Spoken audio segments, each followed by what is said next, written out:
What's up, Infected? It's Wolf with the Kwarenteen, and today we're taking a look at a game, well, an expansion to a game by the name of Heart of Crown 6 City Alliance, and I'm going to be mentioning Heart of Crown Path Before Heaven. Now, both of these expansions are technically expansions for the Fairy Garden Expandalone.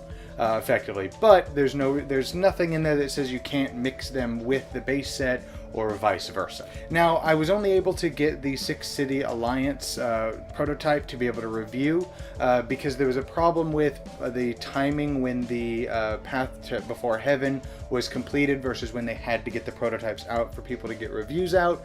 So because of that, I wasn't able to get the Path Before Heaven prototype copy, but as I just said, these are prototype copies. I have been talking a little bit with Japanime Games to kind of get details on the Path Before Heaven, kind of what that introduces, what that has unique with it, and I'll kind of talk a little bit about that during the final thoughts. But now I'm rambling, so let's just head over to the overview. Before I get started, I'm going to mention that up here in the corner I will have a link that'll take you to the tutorial that I did for the Fairy Garden expansion, because in this video I'm not really going to teach any of the rules. If you'd like to learn how to play, I'll have the link up there. What we're going to do here is we're actually going to cover the cards that are in this set, and I'm going to kind of briefly talk about each one of them. So, arguably, most importantly, we have the new princess. We have the Oasis Princess Mischievous. Now, what happens with her is, of course, she costs 6, like every other princess, but when you get here, you're also going to get this card, which is pretty nice. But her ability that she gets to use throughout the course of the game is you're going to get contraband tokens, 3 of them to be exact, and you're going to be able to place them out on cards. Now, during your main phase, when you're playing cards, but before you get to buy, you can move them around pretty much however you choose. So it allows you to kind of screw everybody else out of the cards that they might need. Now, if you don't know what contraband tokens do, they increase the price by 1, which could be very significant. Alright, so let's start with the cards that I like. So we'll start with the Conjurer. The Conjurer, when you acquire her, you are going to make every other opponent gain a Misfortune Card, which I'll talk about in a minute. But then, you of course generate 1 gold, and any player that does not already have a Misfortune Card face up on their deck gets to draw 1 and put it face up on their deck. However, if any player played 5 or more coins during their previous turn, they get to draw 2 instead, which could be pretty nasty. The next is actually going to be the Ninja Master. The Ninja Master you can only play if a city or a large city was played during your turn, but you can select an action card in the middle of the market, and then you just pretend he's that action card, which could be really useful. Next up are probably my 2 favorite cards in this set. You have the College City. You get to select one and it's just draw 2 cards or 2 coins. I really like cards that do that. The cards that let me draw through my entire deck are really useful. They're my favorite cards in the game. But the Reseller is probably my second favorite, because what she does is you get to select a card from your hand, banish it, and gain half of those coins. So all of those really annoying farm villages, you can get rid of and get a coin that turn and slowly crop down your deck. Really useful, and they both have right arrows. Then College Girls, of course, generate 1 coin, but when you buy an action card during the second phase, you just get a free Royal Maid, and that's really, really useful because it only costs 3 and has a right and down arrow. It's almost obscenely powerful. However, it can only be done once per round. It specifically says down here at the bottom. And then we have the Secret Stash. Now, the Secret Stash, I don't know about you, but there's been numerous times that when I play, I have like 3 coins that I don't really have anything to spend it on. So if you buy this, you can, of course, take this into your hand, and you can banish this card to just gain 2 coins. So it allows you to carry some of that coinage over, which can be really useful. It's especially useful if you have cards in your domain and you hold this card for later. You can easily wind up pumping out 12 and 14 coins if you play your cards right. Indulgence allows you to, basically when you buy it, you can just nuke 3 cards out of your hand and banish them. Pretty useful. But you can then activate this to banish this card and then acquire a card for 5 or less. So there's almost no downfall from this card. If you play him at the time that you have, say, 3 farming villages in your hand, with 1 card you just wrecked 3 crappy cards out of your hand. Really nice. And then we have the Mischievous Fairy. The downfall from this, though, is when you acquire it, you gain a Misfortune card, which again I'll cover in a moment.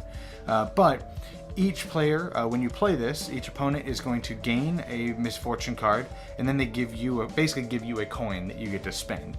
It's a pretty neat little card. It sucks that you get a Misfortune card, but what are you going to do? Other than that, it is a pretty handy card. Next up we have Artillery. Artillery gives you 2 coins, and then each opponent must reveal the top 2 cards from their draw pile and then discard them. But if the previous player played five or more coins the previous turn, they have to get rid of 4 cards. Pretty nasty card. Next up we have the development order generates a coin. Each player who has 5 or more coins in their hand must discard a territory of their choice from their hand. You may then banish a farming village from your hand. If you do, you acquire a coin from the market. Really useful. There's not really a downfall from that, unless of course you don't have any more farming villages, but the top part of that still just hurts your opponent, so there's really no downfall for that either. Lastly, for the cards that I like, we have the Crusaders. Now the Crusaders generate 2 gold, and you have 2 options. You can put an invasion token on this, or you can take 1 to 3 invasion tokens off of it. Depending on the number of invasion tokens you take off it, you're going to get a discount on your next purchase. Pretty handy card. It's something that it's going to take a couple rounds to build up to, but can still be really useful. Now, before we get into the cards that I don't like, we're going to talk about the Misfortune card. Basically, the Misfortune card is just a curse card, but it's temporary. What this does is it's a card that does absolutely nothing. It goes into your hand, or it goes into your deck. When you draw it, you look at it and go, oh, that sucks, and then you banish it. And when you banish it, it just goes back to the Misfortune pile. That's really all it is. It's just a temporary curse, whereas curses just suck. They stay in your deck until something lets you get rid of them. These are the opposite. They stay in your deck until you draw them, and they're just a wasted turn or a wasted card for that turn. Now, we have the Grand Duke. Now, the Grand Duke, there's 5 of them, and he actually gets shuffled into the main deck, and it specifically states here that he does not go into where the normal Duke and all that is. He does get shuffled into the random market, and he gives you 10 points, which is really cool. But the problem is, when you play him, it extends the game to needing 30 points to win and 40 points if you wind up having a tie at your coronation. And I don't like this because it almost feels like it needlessly draws the game out.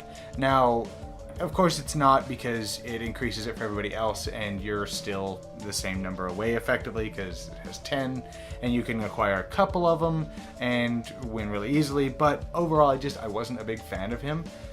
Next we have the Independent City. Independent City works just like the Grand Duke. It does not stay out in the general market. It goes into the random market. There's of course 5 of it as well. And it's a 5 for 2. And I really do not like this. It just doesn't feel efficient. But it says if you back a princess this turn, then instead you gain 2 coins. So basically, this is going to work really well for the support cards, which I'll talk about in the final thoughts, but I have to base this on its own merit, and I do not like this card. Next up is the Mage Lamp. It's a 4 for 3, but you also get 2 Misfortune cards. I don't feel it's worth it at all. Maybe it would be worth it if it cost 1 or 2 and you get 3, but acquiring 2 crappy cards at a potentially critical moment could spill the game for you. And then next we have the Fishing Village. I don't like these cards that are just this card just draws 1. It feels like a wasted card in my opinion. The only redeeming factor for this is the fact that it has a right and a down and it only costs 2. But the draw 1 card feels almost pointless. It's replacing itself. And I don't know, I don't like these cards. They don't feel very efficient.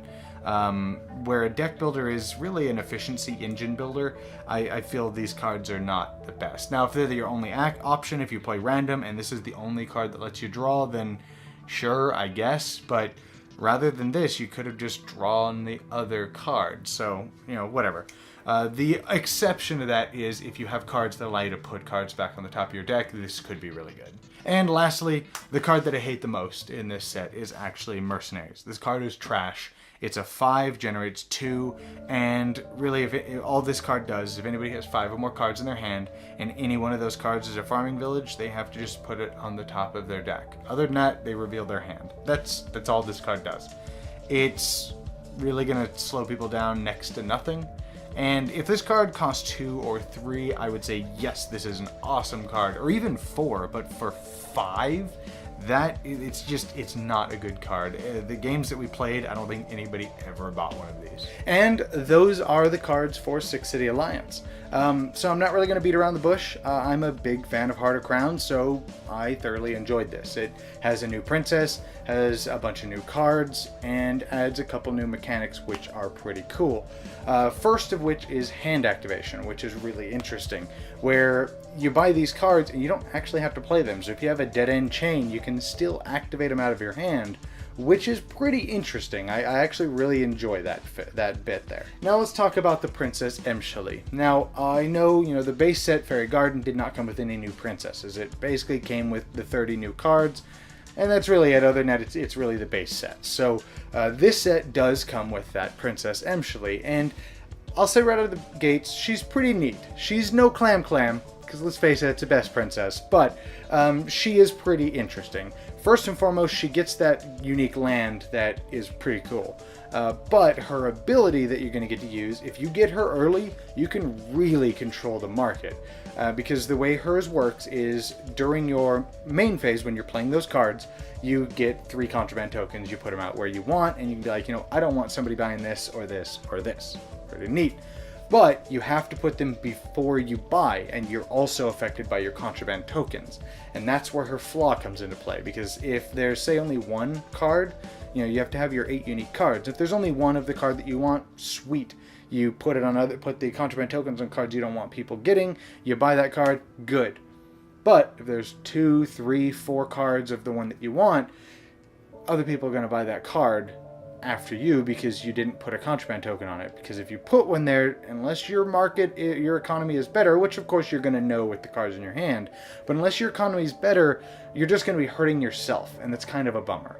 I feel that she should have been able to maybe ignore her own contraband tokens. That would have made her better for the late game, because she doesn't seem that good mid to late game, especially not late game when nobody's really buying those cards anymore. She's not really as good at that point. So she's really good if you get her early. She could be devastating and slow everybody down a lot. But mid to late game, not really so much. And then the only other complaint that I have with this set really is the lack of defense cards. Now, I've been talking with Japanime Games a little bit more, and apparently the whole not being able to use the defense cards from the base set if you get them is optional. So there's that. But the fact that this set still doesn't come with any just seems like an odd, especially with how hyper aggressive the Fairy Garden expansion and this one feel. They feel super aggressive. They really need some defense cards. So apparently it is optional. It recommends not to use defense cards, but you can. I feel that's kind of an odd design choice because of how aggressive this set is. Because I don't know about you, but one of my favorite things to do in a game of Heart of Crowns is if I have a couple defense cards in my hand and my opponent plays some card that's gonna make me discard a bunch of things or whatever, and then I get to go no, and then throw that on the top of my deck. So I'm slowing down my next turn and letting everybody else know, don't screw with me next round.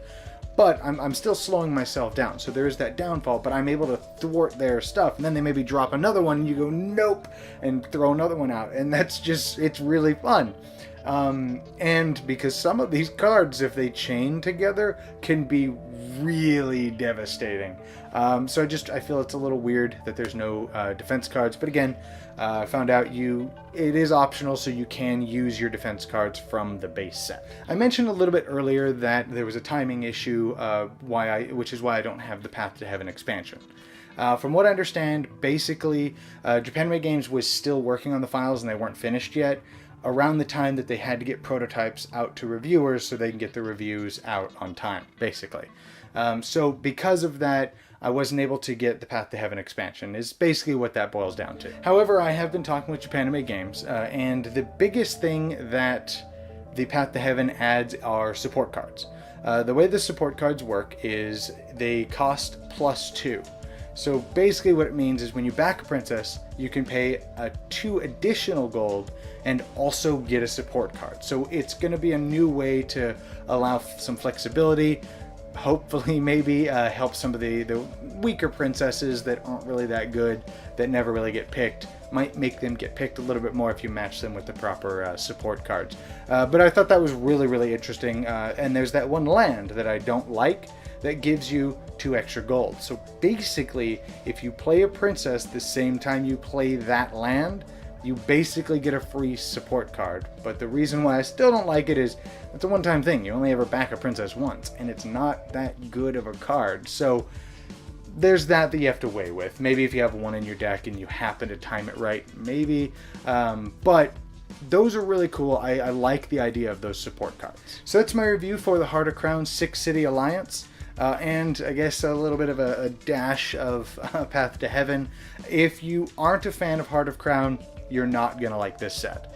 If you're like me and you like Heart of Crown already, or even love Heart of Crown, it's already a no-brainer. Get it. It's just going to add more stuff. It's super aggressive. It adds a new princess, so the people who didn't like the Expand-Alone Fairy Garden, there's no reason you shouldn't get this one, because it does add a new princess. It just adds more juicy goodness to Heart of Crown. And with it being a deck builder, you can never have too much stuff. Anyways, I hope you guys enjoyed this video, and I'll see you guys next time in the Quarantine.